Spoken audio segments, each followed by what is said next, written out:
Density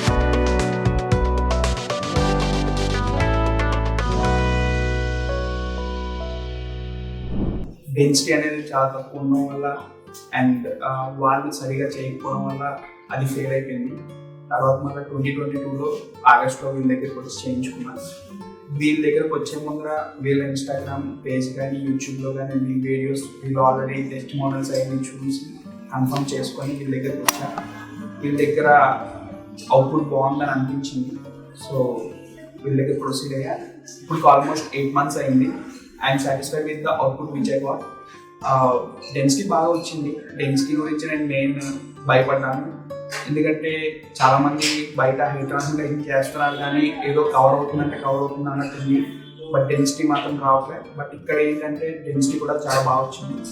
I'm 100% satisfied with the output thanks to you roots.